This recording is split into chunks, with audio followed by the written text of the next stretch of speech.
All right, let's go ahead and get started. Yeah, during the day. Appreciate everybody being here, and we're going to go live on, or we're live on Facebook now with Richardson Plano Networkers, and today we're here to learn about email systems and CRM and marketing and launching campaigns. Whatever Jena wants to teach us today. So this will be very live, interactive, studio audience here. Feel free to ask questions. She's going to show us, actually you're going to use ActiveCampaign, correct? ActiveCampaign. Okay, so we'll be using ActiveCampaign, but a lot of the principles, functions, things that you're going to learn if you're using we'll discuss other CRMs, she'll cover that as well. So how to translate, but a lot of it is knowing how to get started, and so we have a lot of questions on that. So we're going to allow Jena Apgar of Warfare Marketing to help us learn everything we need to know about ActiveCampaign and CRM. So welcome, Jena. Right. Everyone here knows me except for the one newbie, and not sure she's using ActiveCampaign or CRM systems yet. I'll get her fully indoctrinated later. I know a couple of y'all asked about ActiveCampaign specifically, so does anybody have it? Okay. So what David was saying about, it can translate to other ones, the answer to that is yes and no. If you were using something like MailChimp or Constant Contact, it's not going to be the same. Some aspects with paid versions, you can attempt to do some of these things. You'll find it more complicated, and it will be extremely simplified. It will be very basic. They just don't have the complications capability. I did talk with an actual coder today to really describe to me the difference between this and some of the big boy programs like Infusionsoft and Entreport, which they're more complicated, right? And the difference is it cannot export, it cannot send out one single piece of information. So if you're using something more complicated, I can tell the program to send to another program just your phone number or just your address, and they can talk back and forth like that. Whereas ActiveCampaign sends the entire file, making it more difficult for developers to integrate back and forth and for you to really do more complicated integrations. For the crowd that I happen to be speaking to, y'all are not worried about that. So ActiveCampaign is more than sufficient and is going to be able to offer you more than your traditional email marketing campaigns that are using. So at a very base level, it's going to handle all your emails for you, right? Let's see, we can hop over to features real quick. And when I say emails, this can include the ones that most of y'all are probably more likely to understand, and that's just the bulk campaigns. You have a list of 300 people and you want to send one email out to all 300 of them, right? And that's what MailChimp does, that's what Constant Contact does. This can do that, and unlike, let's say, Constant Contact, it already has a whole host of templates for you, so you don't have to go there and create. You just need to change colors and drag and drop your pictures. It's already going to be mobile friendly for you, so everyone, like I have clients who are over 90% on mobile for their clients, for their own customer clients. So being mobile friendly is important, because how many of you check your email on your phone? Most people. Like I said, all the templates are taken care of for you. You can easily create your own, so you can set up your own template once, change yours around and save it, and they host all your images for you, so you're not having to worry about the off-site hosting like you used to, kind of like back in the day. In addition to your basic ones, you're also going to be able to grow your contacts automatically, and that's where I try to get a lot of my clients into, where there is a application or a contact us form or a lead generator on your website where it automatically, people put their email address in, people put their name in there, and it sends it automatically to ActiveCampaign, and you're able to take that information automatically, right, so that you can send them future correspondence, but you're also able to do drip and automation campaigns, so that when somebody comes in through that contact form, a contact form is a really popular one, right? Who doesn't have a contact form on their website? Like, we're not even talking about lead generation, just basic contact form, right? But as a small business, are you going to be up answering emails at 2 in the morning? No. So a lot of times the very first email that I automate for a client is, hey, thanks for getting back with us. Hey, we're a small business. we're going to get back to you within 24 hours, and thank you, we wanted to let you know we've received your response, and we're going to get to you. Along with some automation that MailChimp and Constant Contact cannot do easily. I can automate an email to go back to you and say, hey, boing, why don't you go answer your email? It's kind of like one of those things. Yeah, like duh. Send you a text message. I can send it for more robust companies. I can have it be sent to specific salespeople.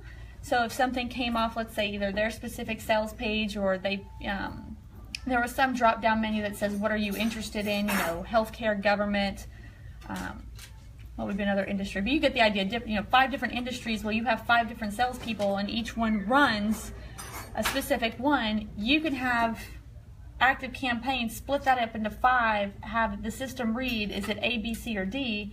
Okay, it needs to go to this salesperson, this one needs to go to this salesperson, this one needs to go to this salesperson. And then inside you'll see a lot of the data-driven things that you can see on Constant Contact or MailChimp, where you can tell when they've opened the email, what's your open rate, your bounce rate, all the basics. But you can get super complicated into tagging, what if somebody clicks a link in an email, it's going to add a tag. So I can tell you in this room, for those of you who are on my personal list or the Business Growth Network list, I can tell you every time you've clicked on something, I can segment you into you're interested in Evernote, you're interested in Facebook ads, you're interested in ActiveCampaign, you're interested in social media through Facebook and Twitter, but not Instagram. It can get a little creepy. I can tell you when you've been on my website and what pages you visited. So when I go to, let's say, make a phone call to you to see where you stand on something, or, hit you up for a proposal, I already know so much about you that I can create a conversation with you that seems very seamless and effortless and natural, but I have all sorts of data to pull from, so I'm not pitching you anything you don't already want, right? And that makes it really nice. And you can break that up, and you can set up all those automations by somebody subscribes to a list, somebody unsubscribes from a list, submits a form. If your web page is visited down to, if they hit a sales page, maybe, but they didn't buy, you can get a deeper integration and say, I'm going to send them a custom email that says, gives them an offer. They didn't bite on my sales page. I'm going to automate an offer that goes out to them that says, 10% off if you buy in the next 3 days, or if you call now. That I can be able to track from that. I can add them into a deal system. That's more of the full CRM. You can split test. Split testing, I don't foresee a lot of the people in this room doing yet. You really need good numbers. But to explain some of, we were at a conference where somebody's got 1 million contacts, right? So split testing definitely is worth it. They sent 2 emails split testing, so the system does the split testing for you. They said, I want to send 10% of my list these emails, and on each email the copy was exactly the same, but the subject line was different. They made money off of that, right? But obviously one performed better than the other. They took the winner of that headline, sent the next email to the next 10% of their list with the winning headline, and then they changed the copy, so 2 sets of different copy. The system, randomly sends it to the next 10% and pick the winner, because of course, the same thing, one email performs better. Then turn around and send the winner of the headline, the winner of the copy out to the rest of the 80%. Why does that matter? Based on the average, if you'd only sent it the original, one email, the base one that you're measuring by, if you had sent that to your entire list, given its average per customer feedback, they left about $50,000 on the table. So does split testing work?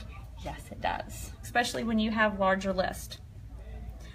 And this is also going to give you real insights into your campaign and your contacts and geo-tracking. Some of the smaller companies do this. This will also, as soon as they start clicking, it'll tell you exactly which neighborhood they're in. It'll also start bringing in their social media information so that you can reach additional touch points. You can connect with them on Twitter, LinkedIn, Facebook, and the different ones they're using. So that gets into a lot of the part where you're going to find that it's very equal-ish to some of the other programs that you're used to. Some of what I talked about was the marketing automation, and that was really where it separates one from another. This, you kind of see like a campaign here. This is some of the ways that everything is segmented. Everything's, you know, A or B, left or right, yes or no. It's much easier than setting up like the Infusionsofts of the world and the Entreports of the world, where the complications get a little bit more tricky. ActiveCampaign, all the integrations are just 1 or 2 line API entries, so you don't have to code, you just have to copy paste. Big fans of and they tell you, copy this here, right? So when you're doing this, this is simple drag and drop, and when I open it up, I'll show you how to build that one out. And this goes into what I was telling you about the deep customizations, where you can send the right message to the right person at the exact right time that they need it. They call it intelligence-driven automations, but if I send one blanket email to everyone, not everyone is interested in that email. Not everyone is interested in Evernote. Not everyone is interested in ActiveCampaign. If I already know someone uses Infusionsoft, I'm not going to be pitching them ActiveCampaign or ActiveCampaign consultations or build-outs. And all of this is documented, so no matter what they do in here, that's the benefit of any kind of digital marketing, is everything's incredibly trackable. Every little aspect of what they do and how they move around in your system is trackable. Some of y'all, like most of y'all, when I have pointed y'all in the direction of ActiveCampaign, I've only talked about their starter light version of $9 a month. It's a little easier to get into, right? It's $9 a month, directly competitive to what you're already using and oftentimes less expensive. For the sales teams and the people that are dealing with a little bit bigger business, it has the full CRM capability to track deals. You can put dollar amounts in there so that when you open the dashboard, it says that, you know, you've got $19,000, $20,000 on the table, you've closed $5,000, you need to work on closing that other 15, so that you can see how you're doing and kind of give you that little burst of like, you know, go get it done. So is this system receiving data from your website or your Facebook site, or how's it? Everywhere you integrate it to. So Oh, okay. I have not seen where it integrates with Facebook. So you're not going to see that they've integrated with a post. I did talk to a guy that hard codes Facebook Messenger today and does a chat, I think that's the name, chatbot. Now his is not like mini chat where I've kind of used like to deliver something while I'm talking to some of you. He actually codes it in the Facebook API.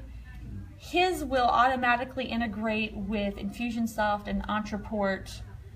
It works with ActiveCampaign, but he can send information from the Facebook Messenger to ActiveCampaign.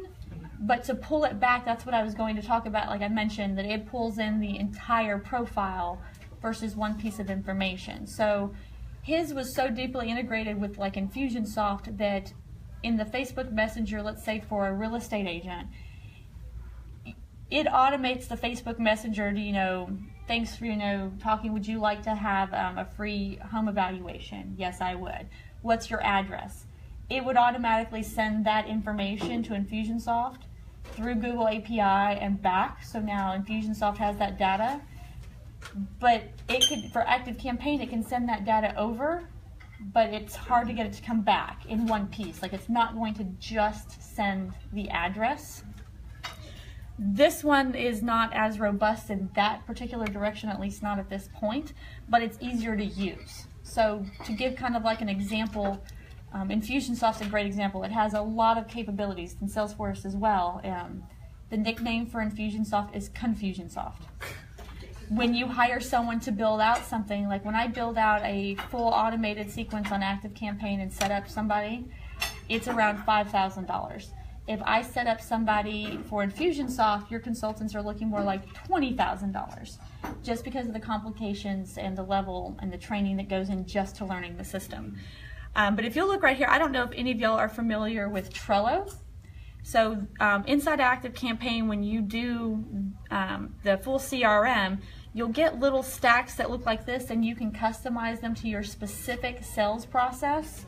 I've set up ones that are as long as 21 cards long, and some that are short as 3. You know, lead, call, close. You know, just keep it really simple. I do prefer clients to have something like, you know, follow-up thank you cards, you know, automated, you know, something, tell them thank you, right? And, you know, getting the referral type things. But this does track. So when you come in the morning and you pull up your dashboard, you're like, here are my leads. Here's who I've sent a proposal out to. Here's who I need to follow up with, so that you and anyone on your sales team can log in, and it's even done by person. So if you have a larger sales team, it's tracked by person. So inside, we had one, and I just loosely set it up for Business Growth Network. David has responsibilities, I have responsibilities. I can't get him to do them,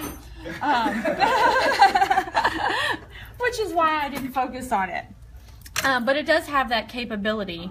And when I talked about the sales automation through those sequences, that can be completely tied into the CRM. So back to the landing page, if somebody lands on your pricing page, you can say, if you land here, add the deal to the lead. I don't want to add my random customers. Who is it? Susan, who came in here from Offbeat Business Show. You know, she talked about wanting to have that big audience. They'll never buy from you. That you're just not their client, but they love listening to you. They like your freebies. Those are great people to have inside your CRM and your email automation sequence, because they're going to promote you. You know, when I was pitching the client, the very large client, for their company, and they were like, oh, well, how'd you get the speaking engagement at the Plano Chamber of Commerce? I had to stop and think. I was like, I have no idea. I have no idea who's something. They went into my contact, my contact us and said, we want you to speak. I couldn't tell you who sent them or how they found me, but it's probably because I have lots of people that I've also talked to, that if somebody needs somebody marketing, they're like, oh yeah, Jena.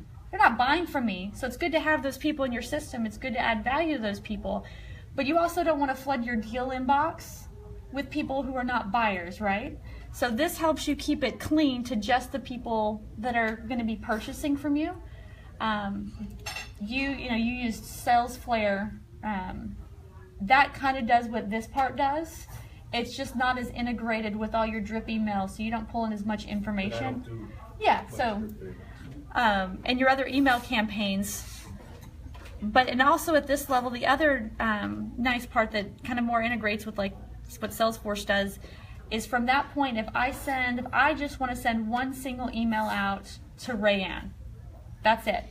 I can go to her card or her contact, send an email through this system, and I will get all the feedback and tagging information. I'll know when she opened it, and that will be kept in my system along with any of my notes, any of my calls. I can connect it with text messaging services that automatically text message her.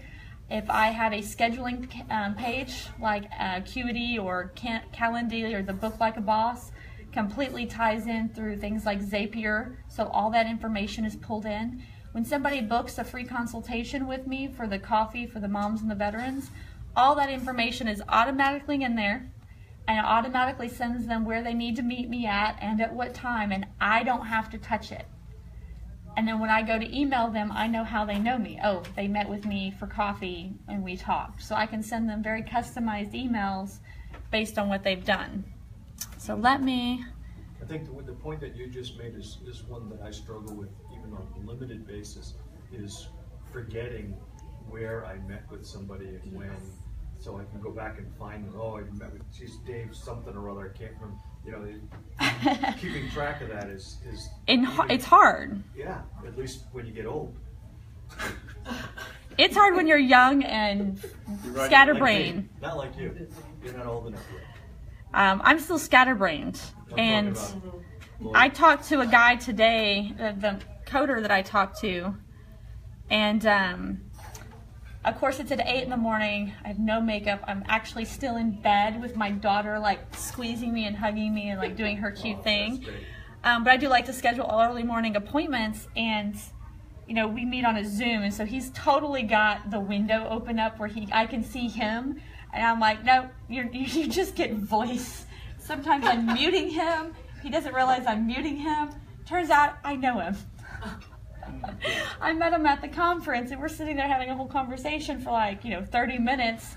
I was like, I'm good at faces. I don't even remember you. I was so overwhelmed at the conference with people. So this is the dashboard, and I will be the first to admit that I have not been properly keeping up with it. My pipeline, you'll see I don't have a lot of information going on right there because, like Randy, for pipeline, I moved kind of like to SalesFlare to try it out because I like how it imports my emails from my other systems. I thought it was going to interact better with the proposal system. I'm struggling with SalesFlare right now to try to get it to define the opportunities. You hit the plus sign, and I can't seem to get past that to add the opportunity. Well, we can work on that. But so lots of people who use ActiveCampaign will use like Pipeline Drive or Pipe Drive, one of those. SalesFlare is basically, very similar. Yeah.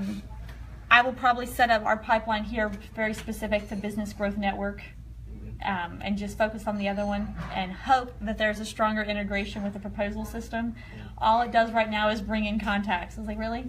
That's it? I was hoping that I sent a proposal and they agreed and they paid, that it would move it automatically through the pipeline. Just have to do that automatically. That's SalesFlare you're talking about? Yeah, SalesFlare with better proposals. Oh, so, yeah. okay. I was hoping it would do that automatically. Okay. Whereas this one, there are certain aspects it will do automatically. So Well, it needs to be a human intervention. No. Really? No, my goal in everything is automation. Like I'm working with Roger Wakefield right now of Texas Green Plumbing. He's hit one spot. He's a successful plumbing business. The numbers, I'm looking at the numbers, he has a successful business. But how do you grow to be Benjamin Franklin? How do you grow to be these bigger companies, the Baker Brothers of the world? That's through automation. The more you have people involved, the more mistakes you have, the more time. It is far more expensive for me to hire a person to sit there and move things through like that than it is for me to pick a system to automate the process. So as I bought Samcart, and there are some parts of my business I would love to automate. Those will go through here because this does it automatically and I don't have to do it. Is there a risk with that automation that either you move something that is not really qualified or you don't move something that really is If qualified? someone goes through and they purchase my product, I want to automatically move them over. Okay, I want to open so this. You're setting the criteria Yes. that moves it. I want to be able to open this dashboard and not 50 dashboards or not an email. I want one spot where I can go in and see, here's kind of my to-do list for the day. Hey, 2 people bought my strategies. I need to create Trello cards for them. I need to start delegating tasks to the appropriate people and gather the information I need. So, and that comes back to user experience. Anytime you can make the user experience easier and faster, that somebody is not waiting on an email from you, waiting on a phone call, trying to connect. Oh, you weren't there, you were busy. Okay. I see what you're saying. Anytime you can move them forward and use the automations for that, you're going to create a better user experience. You're going to get clients that are happier. They're going to have better reviews. And it's less time on you. Right. I think that's the biggest thing. I've even automated like monthly emails, that if somebody wants to send one monthly email, because if you're already building the emails, let's say you've sent like 20 great emails, one a month to your clients, right? Well, the person who signs up today, they didn't receive those 20 wonderful emails. So automating that system to automatically send those emails so they get those wonderful emails that you spent so much time on, you can make sure, like, you don't want to go back and send them to that, where you can just automate it when they sign up for your newsletter or they sign up to be a client and you want to add, the value added that, Dave and I always talk about, and the education, so you're educating the client. I mean, that's what I spent the entire 2 hours of my meeting doing with this client, was telling them they didn't need social media. What they needed was a system and a strategy, and then we can talk social media. Right. But their systems were so antiquated, I was like, spend all the money you want. It's not going to do anything. It's going to be wasted. So if you can educate the client long before they've even talked to you about this stuff, especially in the business to business. Your funnel gets clogged and nothing's moving, and then you're losing business. That's what having that. Let's see if I can go to deals. Like I said, I have not been focusing on these. From start of the funnel over here, right, to all the way to the end of the funnel. If I see my funnel is clogged on the very beginning where leads are, then I know that maybe I need some people to come in and help me cultivate those leads, or maybe I need to automate that lead structure to move them over. Unfortunately, like for this list, this is for exposure and getting speaking engagements on a podcast and on TV. I'm not to a point where I trust somebody doing the pitch. The pitch is so unique to each individual opportunity. Absolutely. And unless I hire a PR person who's specific to me and knows me, I'm not going to be able to help them. So this is a clog. That's something that if I were looking at where can I help, that's it. Whereas, some of this other stuff, I can hire I can have my executive assistant come in and say, I need you to follow up here. Hey, Jenna, this one's being accepted. Here's the information. Here's the schedule. Here's what time, and add that. They can automate that portion. And if I see it clogged, then I know I can say, this is where we're having a clog. This is where there's an issue. So is that Salesforce? No, this is inside ActiveCampaign. Okay, It is so it looks very much extremely like Salesforce. similar. Yeah, right. So is it, oh, go ahead, you're probably gonna ask the same question. Is that the value journey Yes. canvas? It can be. Okay, yeah, we just I'm can't trying read to- it, like, we don't know what you're about. No, Mine it's are not toolbars. really pertinent what you have in there. Like I said, this one happens to be my exposure list. So I wanted to be able to have all the information in one place so that my guys aren't trying to do it on my Trello or, I debated whether to do it in Trello or in here, but this one has, now I can track where they are. I can see if they've been on my, my web page. And so I can know, like, are they really interested? Or, is it like me pitching, Entrepreneur Magazine and I just fell flat and the idea wasn't good enough, right? So that happens to be this one, but that's that deal. That meant something to me, right? That's important to me because if I'm in Entrepreneur Magazine and I can say I've been in there, it's easier to get larger speaking engagements, paid engagements, bigger clients are going to see me. I can get bigger and better things, right? So even though that's not of monetary value, it's important to me, so I wanted to track it. And then when and where I can get an email address, I'd rather put that in there. But yes, it's your customer value journey. You may not have some that fit perfectly, but you can even have a tag in there still so you can say, have I called them? Because sometimes it's not going to be an automated thing. Some clients just need a phone call, right? Some clients need something special or a site visit or set up a meeting. That can be done in here, and then you can start automating the pieces that you can. But yes, it tracks them so that you can start perfecting that customer journey in whatever way that you go about it. This is not part of the light version.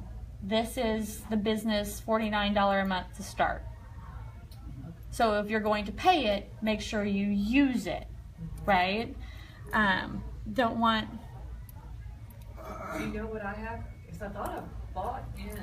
I But maybe think I'm- you bought maybe the I'm light, The if light. you did. $9. Yeah. Okay, that's why my toolbar looks different. Yes, so this is completely, this is just this deals tab, and you only get it if you are in that advanced one. I think it might still be up there for the light version, but when you click it, they're like upgrade, right?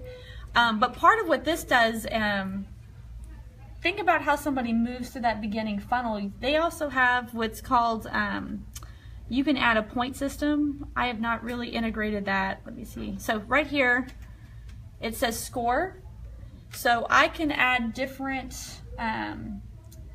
ways to track people and how good they are. So one of the things that I wanted to add with the Business Growth Network is gamification. It just works. Excuse me? Gamification? Gamification? Yeah, Yes. Making it a game. Oh, So sorry. one of the reasons Tinder did so incredibly well, and they really proved the value of gamification, was when they built their application, they didn't build it like a dating app, right? It wasn't anything like Match.com or OkCupid or anything like that. They built it like a video game. That's the swipe left, swipe right. It's just real easy, right? You can sit there and with one thumb. Yeah. You get badges and awards for hitting certain marks. I'm not kidding. But this also works well in training. So many of the people in Business Growth Network have problems, they get frustrated online. So what if you gave them an award? Get this badge, get signed in online, meet that, and then I can gamify it here. I can add a score to that. That's 2 points. Finish the vision challenge number 1, 2 more points. And the more points you have, somebody, that's your way of ranking somebody. How invested are they in your system? Yeah. How good of a client are you? Now, why would you care? Well, if you're lead scoring, which lead should I call first? Are you going to call the one who scores only a 1 or the one that's 200? The one who's 200 is going to be a much hotter lead, right, than the one who barely has done anything and you haven't gone to your website. It's complicated to set up. It's a pain the first time, but once you have it set up, you can start really knowing who your hot leads are and who are not, who's engaging with your system and who's not. That, unfortunately, is only with the full CRM system, but that is definitely one of the areas I have not integrated myself as well and plan on doing over the next couple months before we launch Business Growth Network. So here's an example. This is your contact list, and this is going to have all your contacts that have entered your system. This is not a spam list. This is not add your entire list that you get at these networking meetings into the system without their permission. That is spam. They will get you for it because if you get marked as spam, their entire system gets pinged. So I've gotten phone calls from an angry client who was getting marked as spam, and now that was a bot, it's not his fault, but they will shut you down. Do not upload illegal list, right? Plus, I will mark you as spam every time if you have not asked for permission. So this is permission-based. It doesn't mean that you can't add. So let's say you talk to someone here and they give you permission, I'd like to, send you more information about Business Growth Network. Would, is that okay? Sure. Highlight them, add them your own. You can download CSVs, import them directly from like MailChimp, Constant Contact, so you don't have to recreate the wheel because that would be hard, right? You can get from lead generation like Facebook lead ads or any of these other ones, you can download them straight to here. Angelo, maybe that's BGN. So here's an example. If you'll notice the tagging. So here's one of my contacts. I've got all her information. I know where she lives. I know exactly when she came into the system. So especially if you're doing special campaigns or you're doing trade shows, this becomes pertinent information. I know she's interested in travel, blogging, Business Growth Network. She's in networking groups. That's how we know her. She's in the Friday meetup, so that's where she came in. She likes Evernote. She's opted into my Facebook 365, so she obviously is trying to do Facebook marketing. She's interested in Business Growth Network. It does not look like she's actually in it. So this would be somebody that she's shown interest but not has actually opted in.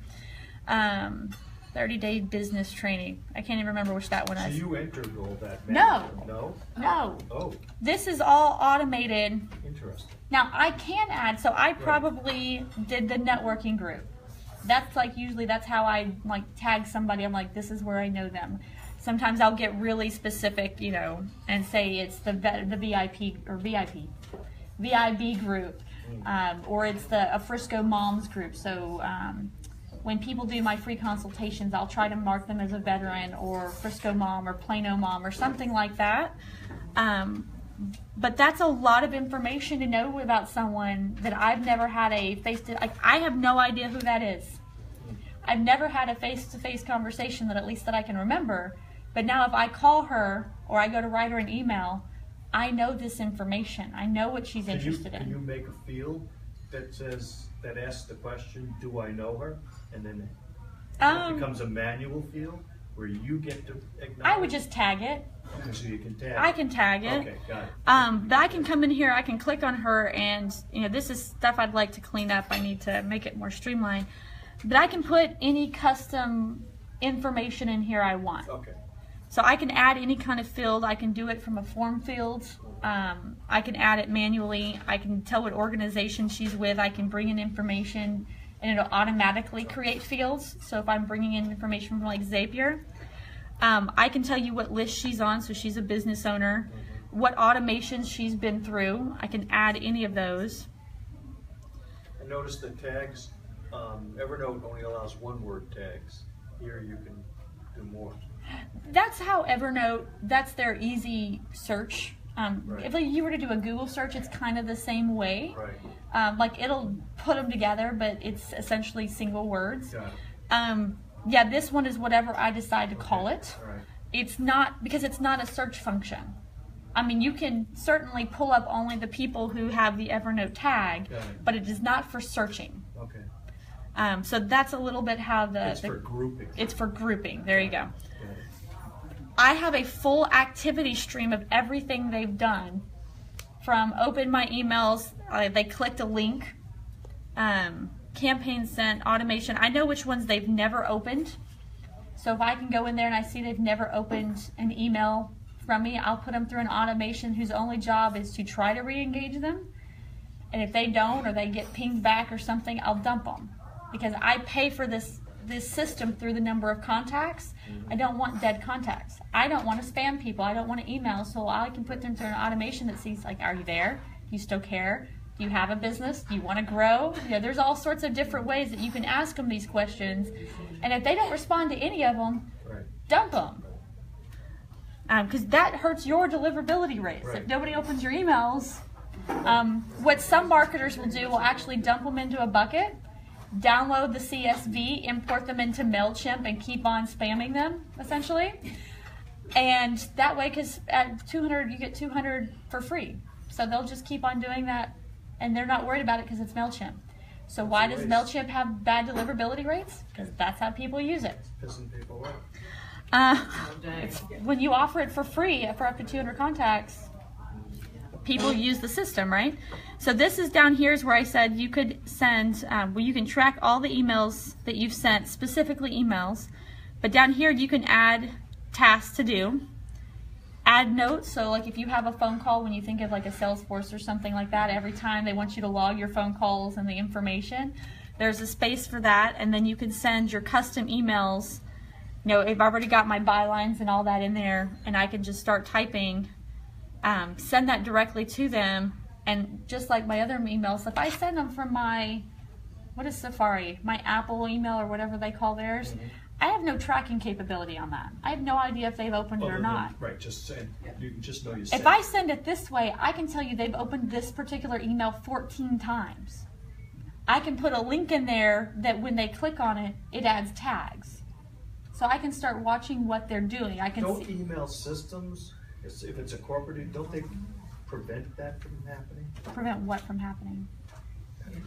Having tags. So in other words, for instance, in Outlook, if you're going Outlook to Outlook, you can ask to get a read receipt. You can get a delivery receipt. Yeah. But you can't ask Outlook to tell you every time it opens. And in fact, most companies using Outlook will not allow that information to go back out. And there might be limitations on that. I know they will definitely get around that on the link system because it's Gmail, using probably a works fine. tracking link. So it takes the link that I add in there and adds tracking information. Okay. So if you're clicking a link, it's not the original link that I put in there. It's got a bunch of little hashtags and whatever on there for UTM codes or whatever they do. That goes into far more than I care to So know. like my email system will not accept links unless it'll give me a notice and tell me there's a link, and I have to decide whether I want to see it or open And it. that is an option. So when I send out emails, I that's something I consider. Okay. Do I want a link in there? Got Do I it. want it text only? Okay. Same thing with this system. Like if you'll notice my my byline here has no links. I mean, this one shows up blue because phone numbers, Right. your system Automatically do that, yeah. does it automatically. Dial it. But yeah, that's I generally for that part do not add links on purpose for that exact reason. David's up here griping at me. So contacts, campaigns, automations, we just list. List is just how you group. Please be careful what you name your list, because if they go to unsubscribe, they can see the names sometimes. Yeah. You don't want them to be called bucket or undesirables, right? I was on the. Forms are really nice. I'm a big fan of using forms and sometimes really annoyed because of all the bot traffic on the internet. So your contact us form, your opt-in forms can be done this way, built inside here, so you don't have to have fancy plugins. You can just use ActiveCampaign and insert and embed the code on your website, and that's easier than it sounds. I'm not even sure I use reports. This is new to me.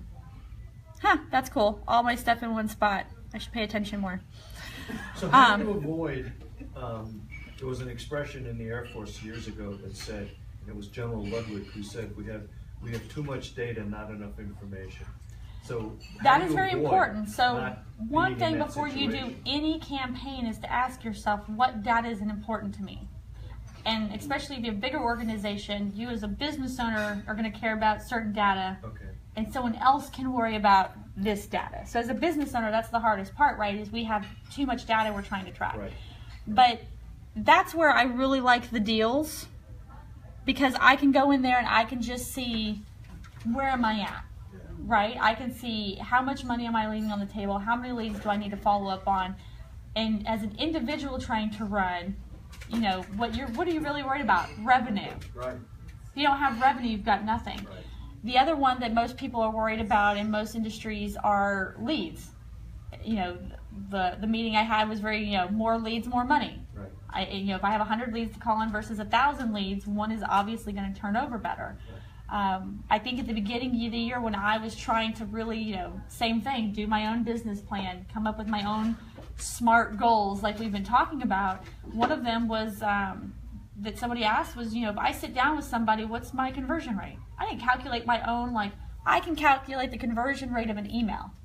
That does it for me. It pops up a pretty number. I have never thought to calculate the conversion rate of what happens when I sit down or I go meet with a client. What is my conversion rate? It's like 50% or more. Like if I sit down with a client, I usually close them. So then what do I know? What is my metric? Get more meetings, right? Will my conversion rate go down with more meetings? Probably, because I've been very temperate about who I decide. Not by that much. But not by that much. I go in, especially if I'm dealing with angry men, seem to be my specialty. I told the owner of a company he's wrong. How many people are going to tell somebody he's wrong when he's got a highly successful company? Not very many. That usually grabs their attention. I'm very combative. They give it back to me, I swing it right back at them. So I close that way. Girls, not so much. I don't do woo-hoo or woo-woo, whatever they call it. I don't do feelers and therapists. It's not me. Imagine that, right?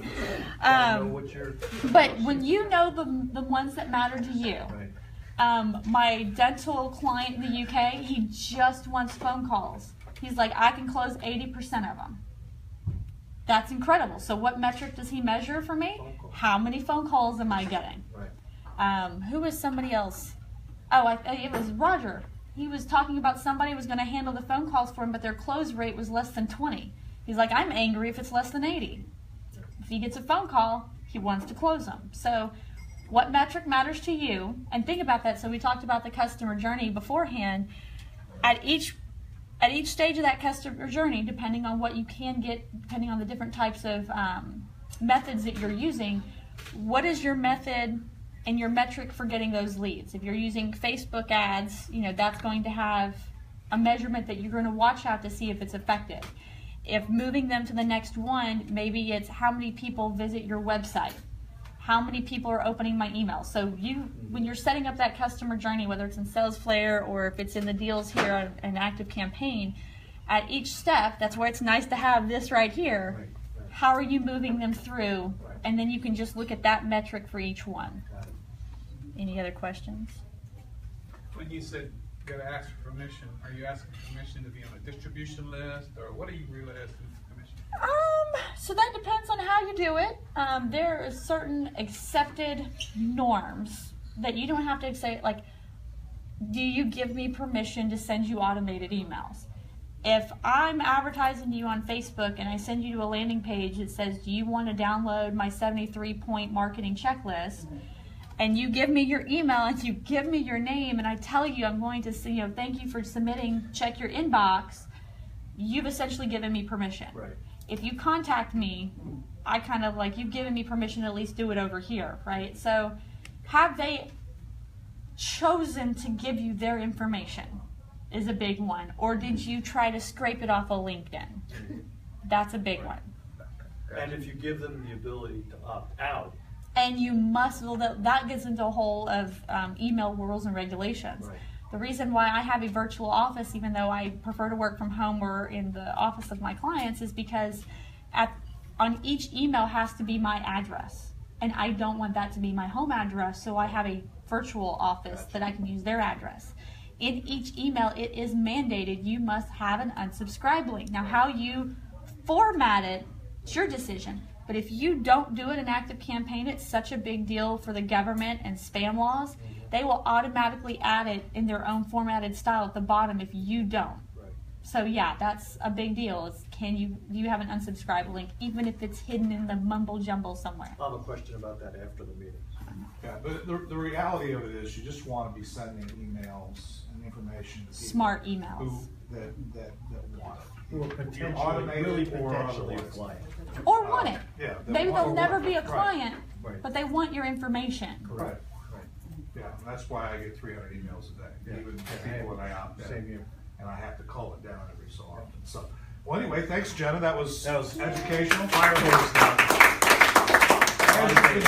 As you can see, actually, I'll use this as a plug. This is, a lot of you are already in the Monday meetings, but this is, I mean, it's not like we can break down and get into specific things. That's why we decided to do the office hours and stuff. Is okay. Now let's get into how do you do that? How do you make that work?